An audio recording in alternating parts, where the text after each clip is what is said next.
Growing and scaling a business is complex. It can be very scary and lonely trying to navigate it all. It comes down to the community of trusted people you surround yourself with.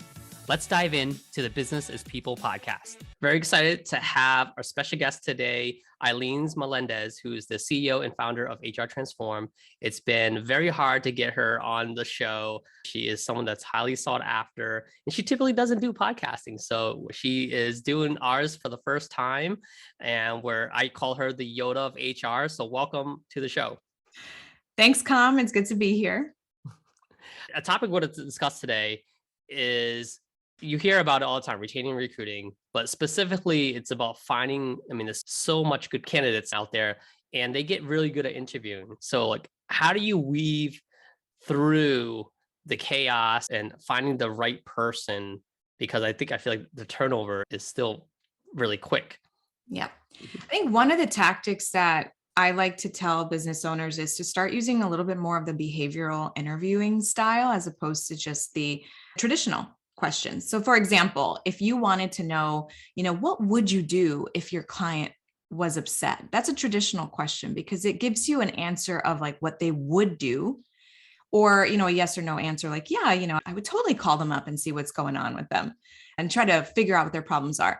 The behavioral questions are going to go a little bit more in depth about what they did do in certain circumstances. So you would ask a question like, tell me about a time when a client called you upset.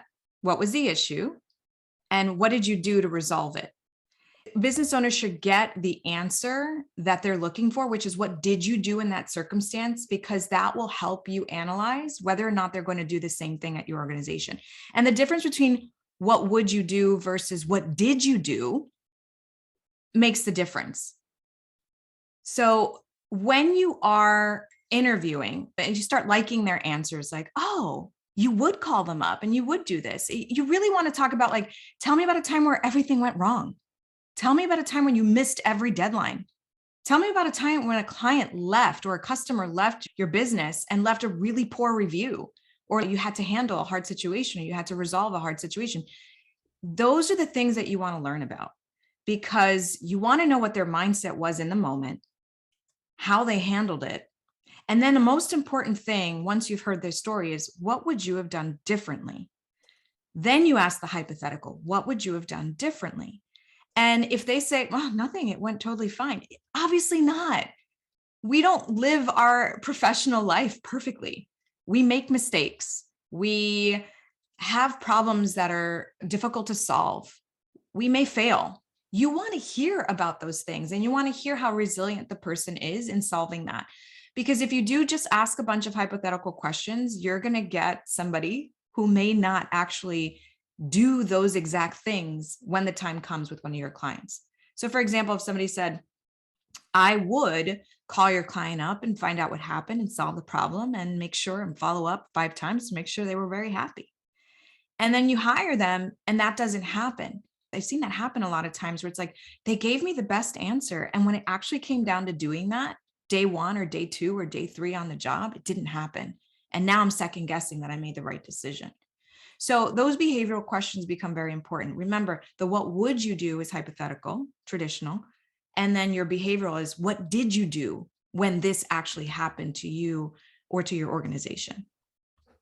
When we think about interviewing candidates or attracting talent, it's almost no different than businesses when they're trying to figure out, is this a qualified client that we want to take on? I feel like you approach candidates no different than you approach sales if you're in a service business, right? And you're trying to align yourself from a B2B standpoint. Is this the right type of client for us? Is it a good fit for us? It's the same way in the employee side of it. So you're asking these questions to kind of narrow that down. How important is messaging when it comes to getting the right candidate in the door in the beginning before you even get into the interview process? What type of advice can you give businesses to better filter those candidates? I think it starts with mindset, Kham. Mindset going into the interview.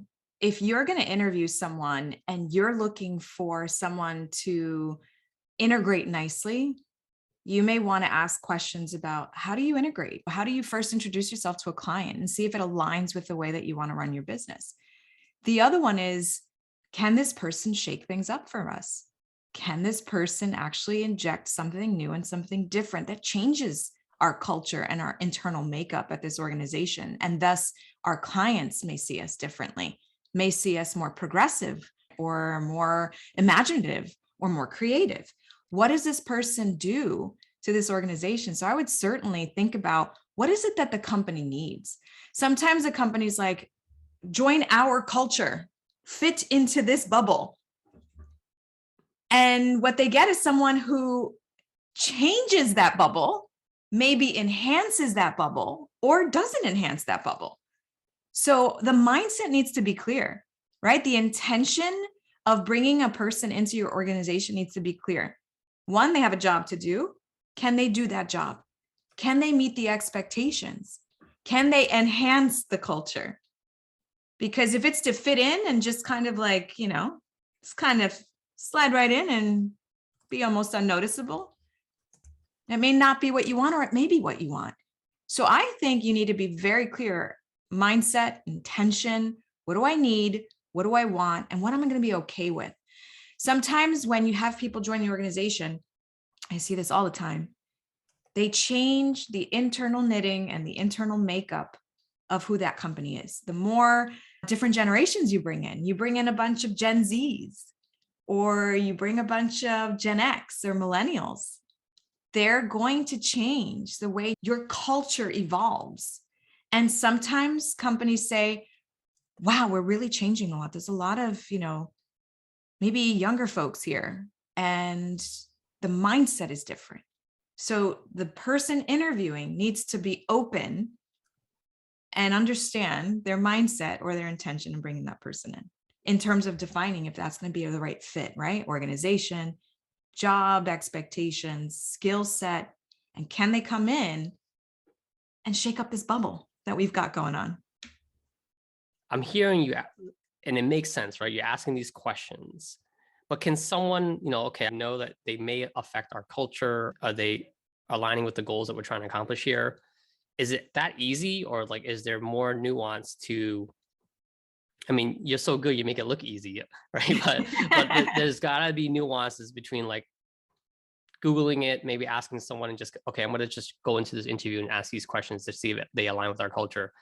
I feel like there's a lot more surgical, tactical ways to accomplish it versus it than just trying to ask these questions. Right. There is a training that I do called effective interviewing. And I essentially work with anyone who's in a training capacity, in a manager capacity, who's going to be hiring someone to work on their team, to really put them through a rigorous interview, like a workshop. So role playing is what happens in that workshop that helps a business owner or a manager or a hiring manager determine if they're interviewing correctly, if they're finding the little tidbits of information that they need to make a decision. To further answer your question, Kham, there is this right time, right place theory in HR when it comes to recruiting. If you interview someone one time in one setting and you get these answers and you absorb these answers and they sound good to you, you actually need to create a secondary cycle or even a tertiary cycle in recruiting where you change the environment or you change the interviewer, you change the questions, because you actually want to get multiple variations of that person. So right time, right place is essentially, I'm at the right time, I'm at the right place, I said the right things, and I got the job. It's very one-dimensional. So to get more understanding or more out of your recruiting process, you have to kind of throw out the one place, the right time, right place theory, and challenge yourself to create these multiple levels of interviewing. If you want to ensure that you're getting someone with the skill set that you need to handle the expectations of the job. I guess I'm thinking it's almost like before you marry someone, you date them and you're doing all these different things to find, is this the right person? Because when you bring on a candidate, it's kind of like a marriage, right? Because people could interview very well once or twice, but yeah, I can see your point. You put them in different maybe scenarios, meet with different people. They all have different perspectives. Yes. It's like bringing them into the family. Everyone meets this person before you ask them to marry you, right? Is that kind of like what you're saying there? Like, I might have did a good or bad job on that analogy. I mean, it is similar. You definitely want varying opinions, right? And you essentially try to hire for skill. And sometimes when you're in an interview, hiring managers forget to get skill-based questions out of them. Like, what would you do if a client was upset, or everything is falling on you? All the deadlines are due literally in an hour, and you are definitely not getting them all done. What do you do in that situation? These hypothetical questions are also good about determining the skill set. And also, when you did miss a deadline, those behavioral questions, when you did miss a deadline, what happened? It could have been a great interview. They could have had a great morning. They could have had their morning run and their awesome coffee with mushroom. I don't know, whatever it was that they put in their coffee. And they showed up. And that's not what happens every day in the life cycle of an employee. There are days where they don't mentally show up to work. And so, not that you're trying to catch them in not showing up, but you definitely want to create these like multi-tiered facets of interviewing. And that's why some companies put in really interesting questions sometimes, like, if you were a stapler, tell me, what you would be used for other than stapling, or if you were a bird, what kind of bird would you be? They put these questions in. I'm not a huge fan of them. However, I really respect the folks who ask them, and ask them with a purpose, a good intention in that interview, to see, how they would handle these on the fly sort of quick questions, because as we know, clients put you in that situation all the time. And if you can't think on your feet for certain positions, that makes sense to add some, like, what would you do if you were a stapler? Give me 5 things a stapler would do besides stapling. Those questions make sense for folks who are looking for a really true, like, on the fly, off the cuff sort of thinker. But certainly, sort of speed dating is a good analogy for when you're finding that one person that you're going to bring into this organization that's going to do what you need them to do, and enhance your business, and enhance your client base, or enhance your service, and also enhance the employees around them, right? You want to bring somebody into the organization that creates value, not just for the purpose of the organization, just for internal value. Does this person bring the best out of the people around them? Do the other people that I have bring out the best in this person? Am I creating an environment of this wonderful atmosphere where we're all creating value with each other? And so, right place, right time, we've got to break that. We've got to create a scenario where we're finding the different facets of this person, and seeing if all those, the way that the person shows up in all those circumstances, really works for us. What are you seeing in, like, you touched upon a lot of different ways for interviewees and for companies to better, sort through their candidates. Like, what are you seeing that are the most common pitfalls right now in today's employer? And of course, there's the way that people are looking for companies has shifted, right? We're a lot remote. There's definitely a difference in, like, hybrid workplace, or just understanding, if you want to call it work-life balance. What are you seeing are the pitfalls of employers, and how can they improve on that? Dehumanizing the recruiting process. And I do a lot of talks at universities and colleges, mostly in the Northeast, and mostly virtually right now.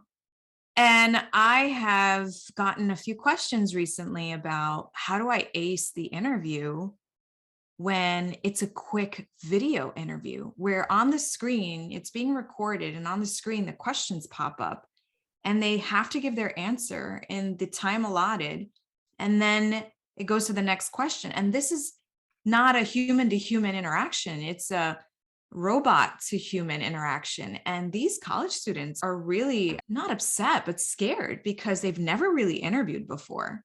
They haven't been doing this for years. And now they're just sort of answering questions on a video that are going to be sent to someone they have no idea who they are. And that person's going to weed through these videos and find their next person to be hired.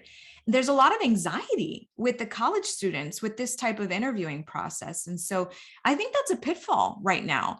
I believe that there should be maybe a recorded interview, maybe if you wanted to record the interview, or you still meet with that person, because again, right place, right time. Robot interviews before you even have a chance to allow the person to understand your organization as well. There's a give and take. And if the recruiting process doesn't have a give and take, it's one-sided and it's company-sided. And again, like, I'm a very balanced HR person. I totally understand the business and how it needs to operate. And I really understand how humans also want to connect with that business. And so sending a robot to do an interview is just a massive, massive pitfall. That's interesting you bring that up. So there's the software I've been checking out. It's called Video Ask from Typeform. And you can record yourself I was thinking about using it for client success, but also potential, for candidates to kind of like first round. So you're wearing the HR side and you're representing the candidate. Well, you represent the business and the candidate, but I see you're putting yourself in the shoes of the candidate, which I always advocate. I think you always put yourself in the user, but putting on the employer hat, right? Like, okay, how do I be efficient in going through all these candidates? Of course, we want to talk to them, but how do we like weed out and be efficient? Like maybe round one, round two will be more in person. So we're going to be testing out this technology where you can record, I can record myself, or our HR person can record themselves, and then they can actually at their own leisure answer on video on their phone or on their desktop. And then we can listen to it because it transcribes. But I see what you're saying. There's anxiety, but I feel there's anxiety even if it wasn't a robot or video. I think that's just the jitters, right? Because it's so important. What's your feedback on that? Because I was thinking like, I think other companies are trying to also do the same thing. They're trying to figure out how to be more efficient, leverage technology to create a more like virtual experience, because that's kind of where we are today. Yep. Not many people are meeting in person, and now more people are recruiting globally or regionally or nationally versus locally. So saving that trip or flying out, leveraging some type of technology to be a little bit more humanistic versus just like, a questionnaire. If I decide to do that or other people decide to do that, how could that experience be better? I think you have to test it for bias. You have to test it for bias. There are some people who don't do good on tests and some people who ace the test. I believe if you're not giving someone the opportunity to show themselves and their behavior in a more comfortable environment, you're not going to get their full self. And it's all about that behavior. And we think about our kids in school. I think my kids were always good at tests. Well, my oldest son was very good at tests. And my middle son, no matter how fantastic he thinks he struggles with tests. And it doesn't mean that he doesn't know what he's talking about, because you get him in front of you and he's really, really passionate about maps and countries and states. And he can tell you the GDP of almost every country. And he's 9 years old. But he doesn't do great on tests, right? Like he will miss a few questions because he misses that detail. So the environment that you put somebody through when you're interviewing them is important because of the bias. And I would hope that the robots or, the person who is going through the audio or the video do not allow their unconscious or implicit bias to affect that process. Whereas if I see a resume and I say, this person has the basics of what I need, I'm going to get on the screen with them and make them comfortable. I want to see their true selves. And that doesn't usually happen if it's just a video exchange. There's no heart in it. And so call me old school. I do like the one-on-one interaction. I do like to see that person change from being like really rigid and nervous to very relaxed in themselves. Like I want to pull out their authentic self, their work authentic self, their casual authentic self, and their buttoned up authentic self, right? Everyone has these different facets of themselves. And I'm just afraid that the video removes that. And those who know how to perform in front of that camera will get the job. And those who don't, that have like an incredible skill set, may miss that boat. And to me, there's that bias there that I'm not willing to give up yet. I really do see passion and skill in people who may not show up in that way on screen, on video. Wow, you totally paradigm shift me, because I can relate to what you're saying. Like I did great in school, but I was really horrible at tests. I'm still like that. Even now, like I know I'm pretty good at handling stress, but it's still built into my DNA. Like if I have to take a test, but once someone gets to know me and like to your point, get them comfortable, I'm going to totally crush it. So that's actually really great insight. That's really powerful. I think a lot of people are just trying to scale the HR process and interview process, but they're not humanizing it or finding ways to get their authentic self. So that was really great. Thank you for sharing that.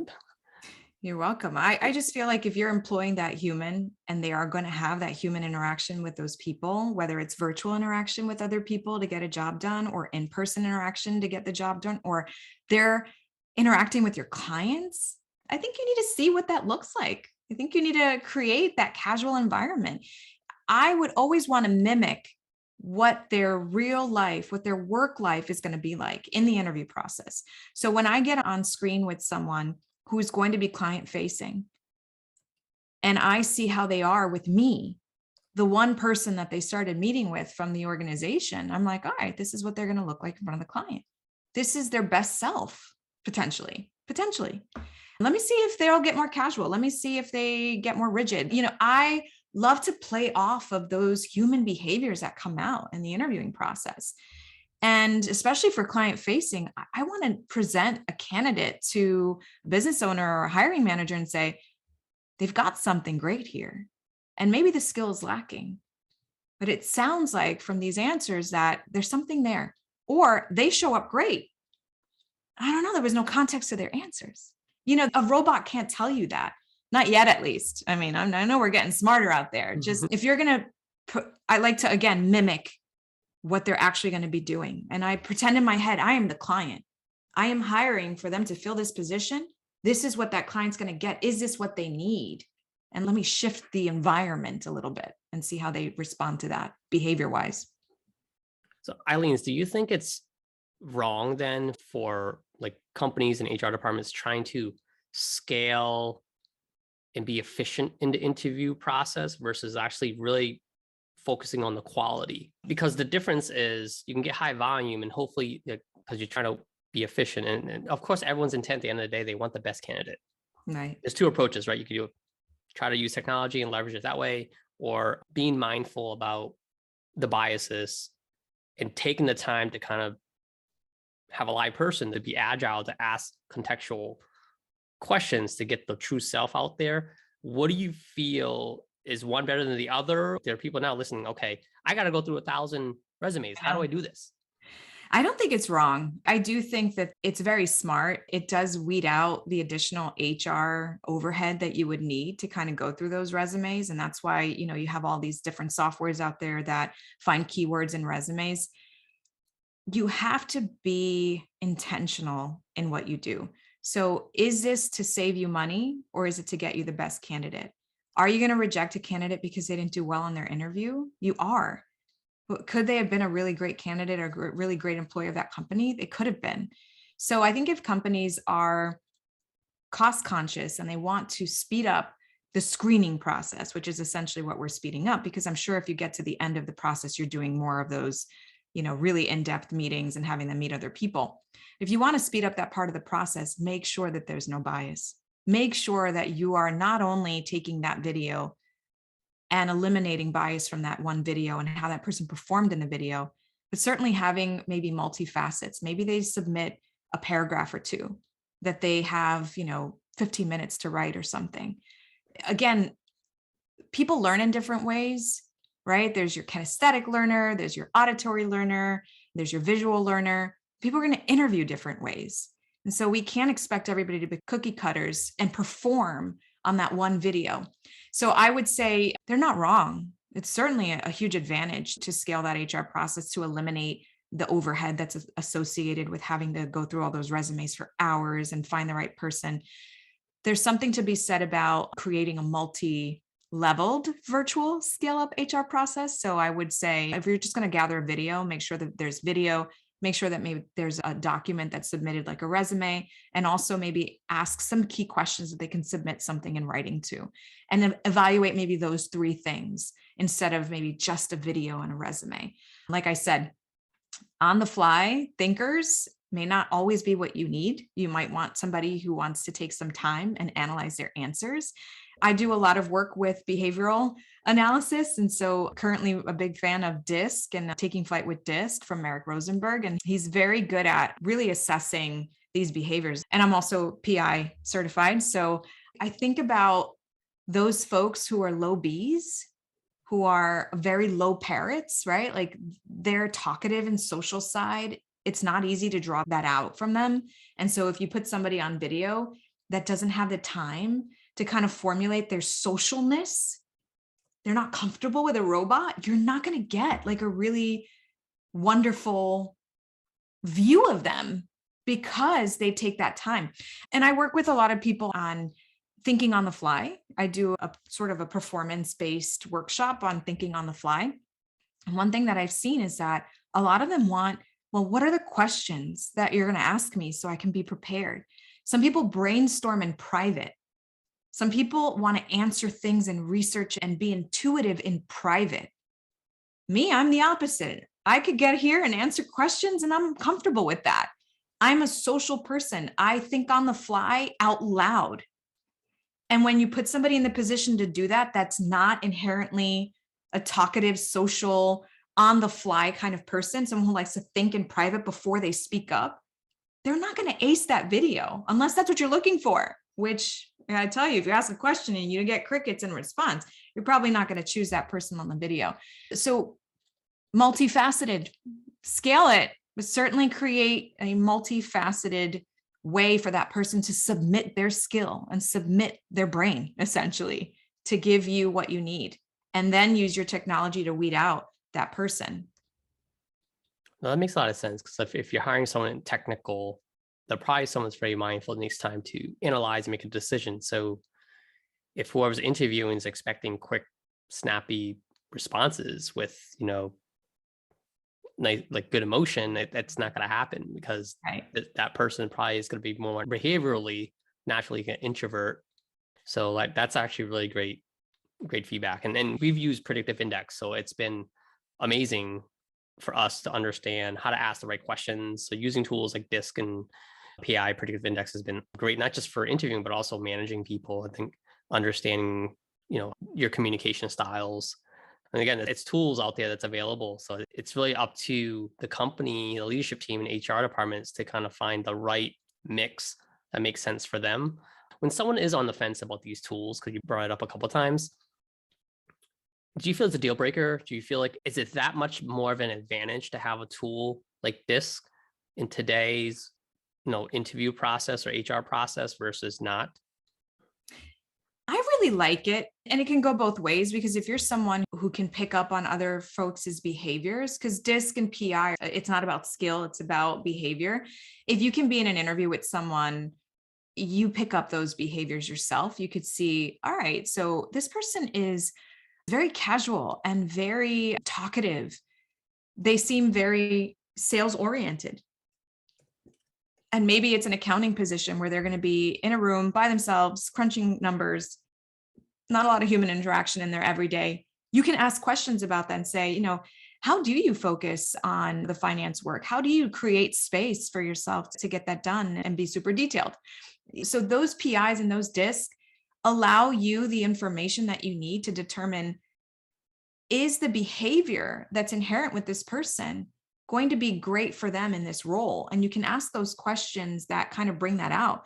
It's not to say that one behavior would be terrible at one job. However, that person's behavior may not lend themselves to want to do that job. So if I have I have a very management sales persuader personality, I've given you and I'm a parrot dove. I do well in an HR capacity. I do well.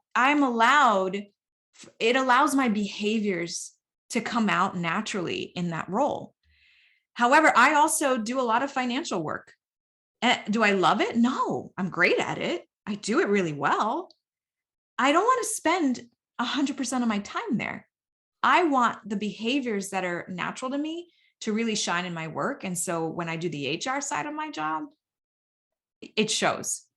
When I do the finance part of my job, I'm great at it. Like I said, I could do the job, but I'm not 100% happy shifting my behavior for too long of a time.